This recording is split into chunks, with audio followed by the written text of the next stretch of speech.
بارك على محمد وعلى آل محمد كما باركت على إبراهيم وعلى آل إبراهيم إنك حميد مجيد.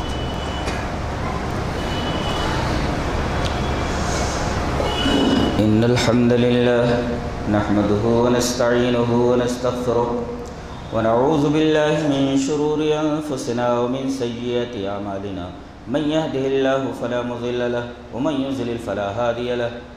وأشهد أن لا إله إلا الله وحده لا شريك له وأشهد أن محمدا عبده ورسوله. يا أيها الذين آمنوا اتقوا الله حق تقاته ولا تموتن إلا وأنتم مسلمون. يا أيها الناس اتقوا ربكم الذي خلقكم من نفس واحدة وخلق منها زوجها وبث منهما رجالا كثيرا ونساء. واتقوا الله الذي تساءلون به والأرحام إن الله كان عليكم رقيبا. يا أيها الذين آمنوا اتقوا الله وقولوا قولا سديدا يصلح لكم أعمالكم ويغفر لكم ذنوبكم ومن يطع الله ورسوله فقد فاز فوزا عظيما. أما بعد فإن خير الحديث كتاب الله وخير الهدي هدي محمد صلى الله عليه وسلم وشر الأمور محدثاتها وكل محدثة بدعة وكل بدعة ضلالة. الضلالة في النار. أعوذ بالله من الشيطان الرجيم. بسم الله الرحمن الرحيم. كتاب أنزلناه إليك مبارك ليدبروا آياته وليتذكر أولو الألباب. اس موضوع پر گفتگو کرتے ہوئے آج کا ہمارا یہ دوسرا جمعہ ہے. پڑھی گئی آیت کریمہ سورہ صاد کی ہے.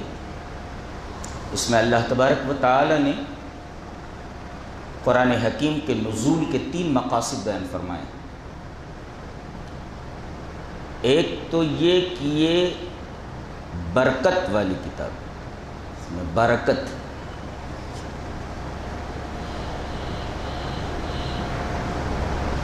ایک عجیب بات بتانے جا رہا ہوں، ذہن نشین کرو. وَلَقَدْ جَاءَتْ رُسُلُنَا إِبْرَاهِيمَ بِالْبُشْرَى قَالُوا سَلَامٌ قَالَ سَلَامٌ فَمَا لَبِثَ أَنْ جَاءَ بِعِجْلٍ حَنِيذٍ. لوط کی بستی کو الٹنے کے لیے فرشتے آئے، لیکن ڈائریکٹ شہر صدوم نہیں گئے، بلکہ حضرت ابراہیم علیہ السلام کے پاس آئے جو ان کے چچا ہیں. سب انسانی روپ میں ہیں، انسانی شکل میں ہیں. آتے انہوں نے کہا السلام علیکم. وعلیکم السلام. وَلَقَدْ جَاءَتْ رُسُلُنَا إِبْرَاهِيمَ بِالْبُشْرَى قَالُوا سَلَامٌ. اس سے ایک مسئلہ معلوم ہوا کہ کوئی کسی کے گھر جائے تو گھر والا سلام میں پہل نہ کرے، بلکہ جانے والا سلام کرے، پھر وہ سلام کا جواب دے. تو وَلَقَدْ جَاءَتْ رُسُلُنَا إِبْرَاهِيمَ بِالْبُشْرَى قَالُوا سَلَامًا. فرشتے پہنچے کہا السلام علیکم. وعلیکم السلام. پھر بعد میں معلوم ہوا کہ یہ انسان نہیں ہے، فرشتے ہیں. پہلے تو ڈر گئے تھے، بعد میں پتہ چلا کہ یہ فرشتے ہیں تو ذرا جان میں جان آئی. ان کی بیوی پردے کے پیچھے کھڑی ہوئی تھی. پہلے دیکھا کہ ہمارے شوہر ڈر گئے تھے، اور اب جب حقیقت حال منکشف ہوئی تو اب خوش ہو رہے ہیں اور فرشتوں سے بات کر رہے ہیں. تو ہنس پڑیں. وامرأته قائمة فضحكت فبشرناها بإسحاق ومن وراء إسحاق يعقوب. ہنس پڑیں تو فرشتوں کے ذریعے اللہ تبارک تعالیٰ نے کہلوایا کہ ہم نے بشارت دی کہ تمہارے ایک بچہ پیدا ہونے والا ہے، اور اس بچے کا بھی ایک بچہ پیدا ہونے والا ہے. یعنی بیٹے کی بھی بشارت دے دی اور پوتے کی بھی بشارت دے دی. ان کو بڑی حیرت ہوئی. کہا کہ میں بوڑھی ہوں اور یہ میرے شوہر بوڑھے ہیں، جوانی کا موسم تو گزر چکا ہے، اب بچہ کیسے ہوگا؟ اور آپ تو بچے اور پوتے دونوں کی بشارت دے رہے ہیں. اب دیکھو فرشتے کیا بولے. قالوا اتعجبین من امر اللہ رحمت اللہ وبرکاتہ علیکم اہل البیت. آتے ہی سلام اس کے بعد اب کہہ رہے ہیں رحمت اللہ وبرکاتہ علیکم. دیکھو سلام ہے، رحمت اللہ ہے، برکت ہے، برابر؟ تین چیزیں.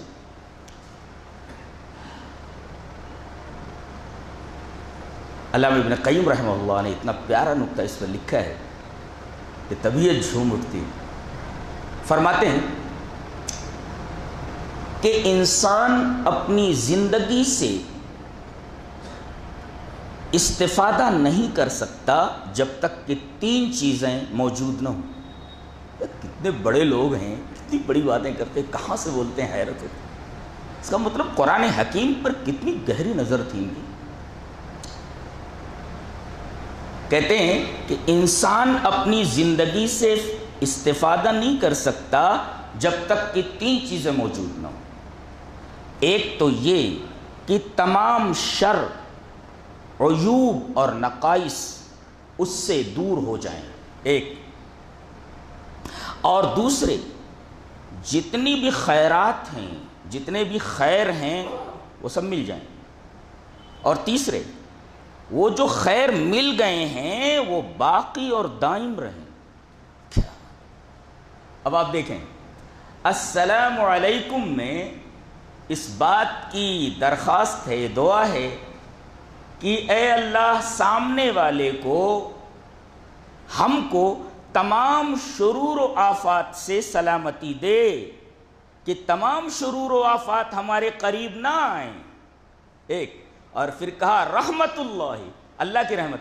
اللہ کی رحمت کا معاملہ یہ ہے، اس کا مطلب یہ ہے کہ جتنے خیر ہیں وہ سب مل جائیں. اور برکاتہ سے معلوم ہوا کہ یہ جو خیر ملے ہیں یہ کبھی ہم سے جدا نہ ہوں، منفصل نہ ہوں، ہمارے ساتھ ہی رہیں. اللہ.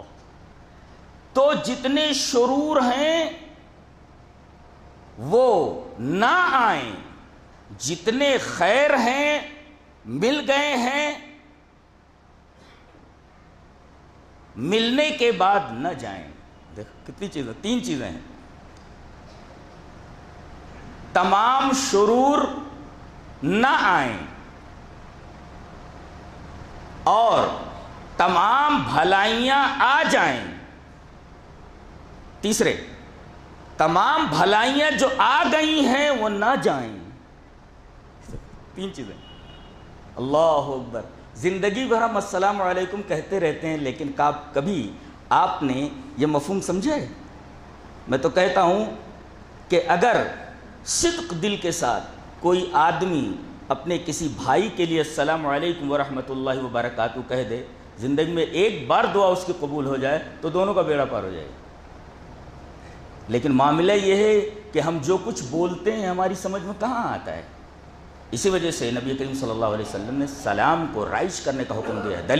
دلیل یہ حدیث پاک. وعن ابی ہریرہ رضی اللہ تعالی عنہ قال قال رسول اللہ صلی اللہ علیہ وسلم لا تدخلون الجنة حتى تؤمنوا ولا تؤمنوا حتى تحابوا اولا ادلكم على شيء اذا فعلتموه تحاببتم افشوا السلام بينكم. رواہ مسلم کی کتاب الایمان. حضرت امام مسلم رحمہ اللہ اس حدیث کو کتاب الایمان میں لائے. ابو ہریرہ فرماتے ہیں کہ نبی اکرم صلی اللہ علیہ وسلم نے فرمایا کہ تم لوگ جنت میں داخل نہیں ہو سکتے جب تک کہ ایمان والے نہ ہو جاؤ، اور تم لوگ ایمان والے نہیں ہو سکتے جب تک کہ آپس میں ایک دوسرے سے محبت نہ کرنے لگو. اور آؤ میں تمہیں بتا دوں کہ ایک چیز اگر کر لو تو آپس میں محبت ہو جائے. کیا؟ افشوا السلام بینکم، اپنے درمیان سلام کو رائج کرو. لیکن عالم یہ ہے کہ سلام کرنے والا سلام کے حقیقی مفہوم کو نہیں سمجھتا، اور سننے والا بھی سلام کے حقیقی مفہوم کو نہیں سمجھتا. سلام کرنا اور سننا اور جواب دینا ایک مشینی عمل ہو گیا ہے. کسی شاعر نے بہت اچھا کہا ہے کہ رخصت ہوئی خلوص کی خوشبو زمین سے، اب ہم کہاں، مشین ملے ہیں مشین سے. ایک مشین نے کہا السلام علیکم، دوسری مشین نے کہا وعلیکم السلام، تو میں جواب. اس سے برکتیں حاصل ہیں. کتنی پیاری بات ہے. علامہ ابن قیم رحمہ اللہ، بڑے لوگ کتنی بڑی باتیں کرتے ہیں. تو یہ برکت کا مفہوم ہے اور یہ برکت والی کتاب یہ کس طرح بات کرتی ہے. آئیے دیکھتے ہیں. سورہ نحل کے اندر اللہ تبارک و تعالیٰ نے ارشاد فرمایا نبئ عبادی انی انا الغفور الرحیم وان عذابی هو العذاب العلیم. میرے بندوں کو یہ بتا دو، خبر دے دو کہ میں غفور الرحیم ہوں، انی انا الغفور الرحیم۔ اچھا، وَأَنَّ عَذَابِي هُوَ الْعَذَابُ الْأَلِيمُ، اور میرا عذاب دردناک عذاب ہے۔ امام نووی رحمہ اللہ جنہوں نے مسلم شریف کی شرح کی، ابھی جس حدیث کی کتاب میں موجود حدیث کو میں نے پڑھا ہے اس کی شرح کی ہے امام نووی رحمہ اللہ نے۔ امام نووی فرماتے ہیں کہ وہ درس میں تھے، تمام طلبہ بیٹھے ہوئے ہیں، اچانک ان کے سامنے یہ آیت آ گئی دونوں، نبی عبادی انی انا الغفور الرحیم وان عذابی هو العذاب العلیم، میرے بندوں کو خبر دے دو کہ میں غفور الرحیم اور میرا عذاب دردناک عذاب ہے۔ فہاج بالبکاء، زور زور سے رونے لگے۔ تو جو طلبہ بیٹھے ہوئے تھے انہوں نے کہا کہ ما یبکیک یا امام، امام صاحب، حضرت الامام، آپ کیوں رو رہے ہیں؟ کہا کہ یہ آیت نہیں دیکھ رہے ہو، اس میں پہلی آیت میں اللہ تبارک و تعالیٰ کی رحمت، اس کی محبت ٹھاٹے مار رہی ہے، وہ یہ کہہ رہا ہے کہ میں غفور الرحیم ہوں، یعنی مغفرت کو اور رحمت کو اپنی طرف منسوب کیا اور عذاب کو اپنی طرف منسوب نہیں کیا بلکہ اسے اپنا مملوک قرار دیا۔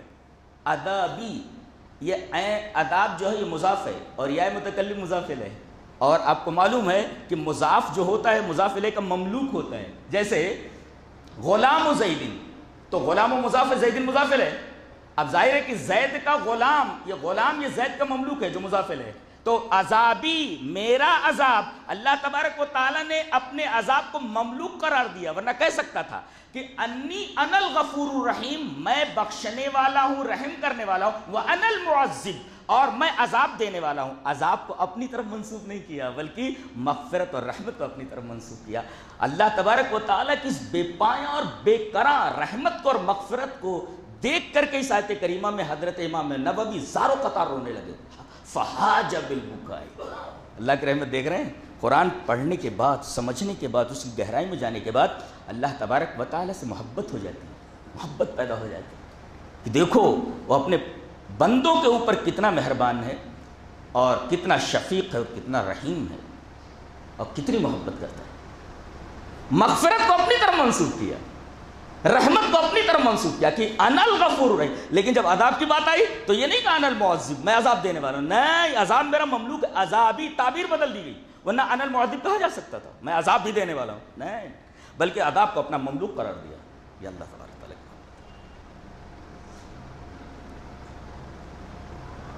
اللہ نے ایک جگہ فرمایا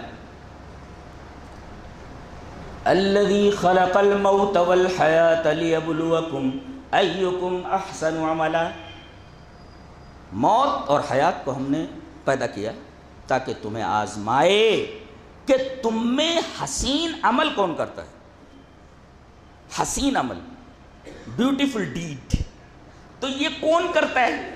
حسن عمل۔ اس پر ایک مفسر کا تبصرہ دیکھیں کتنا خوبصورت ہے، کہتا ہے کہ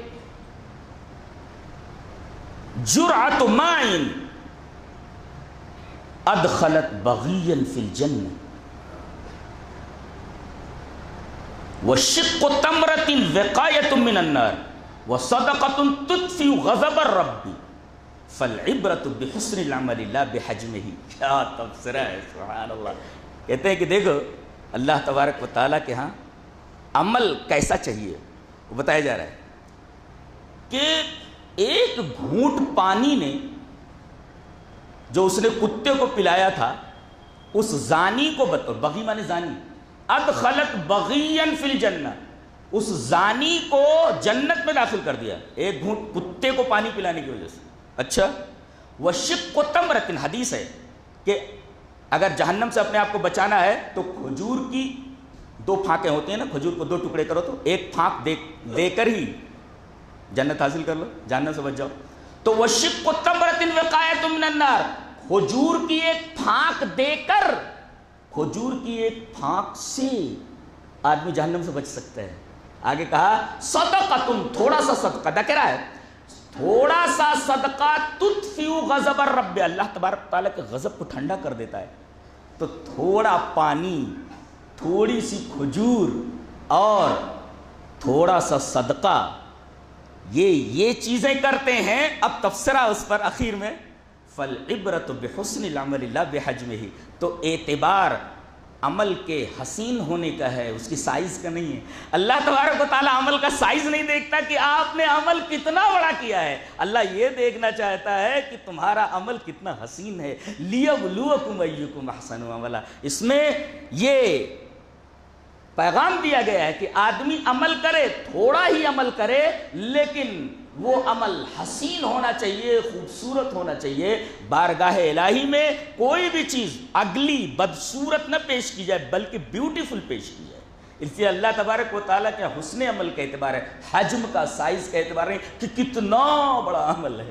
العبرۃ بحسن العمل لا بحجم، کتنا خوبصورت تفسیر ہے. اللہ قرآن کس طرح بات کرتا ہے آگے دیکھتے ہیں. اللہ نے فرمایا، اسراء اور معراج کا بیان ہو رہا ہے.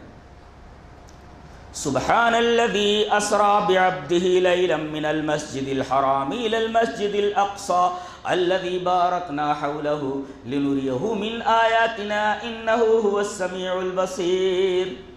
ہاں، یہ معراج کا سفر ہے. دنیا میں ایسا سفر کسی نے نہیں کیا ہے، نہ کروایا گیا ہے، اور نہ کوئی اتنی بلندی پر پہنچ سکتا ہے، نہ اس کے پاس ایسی کوئی سواری ہے. سفر روحانی ہوا کہ جسمانی ہوا ہے. اس پر وہ لفظ سبحانہ دلیل ہے. سبحانہ عربی میں اس وقت بولا جاتا ہے جب کوئی تعجب انگیز بات ہو، حیرت انگیز بات ہو، تب بولا جاتا ہے سبحان اللہ، سبحان. اس کا مطلب یہ وہ لفظ سبحانہ نے بتایا کہ یہ جو سفر ہے یہ جسم مار روح کے ساتھ، جسم مار روح ہے، یعنی روح کے ساتھ جسم بھی ہے. ورنہ آدمی خواب کے اندر تو بہت کچھ عجیب چیزیں دیکھتا رہتا ہے، تو خواب میں روح کا ادھر ادھر سفر کرنا یہ کوئی تعجب کی بات نہیں ہے، بلکہ جسم کے ساتھ روح بھی ہو اور اتنی بلندی تک سفر کرے وہ حیرت انگیز ہے. تو لفظ سبحانہ سے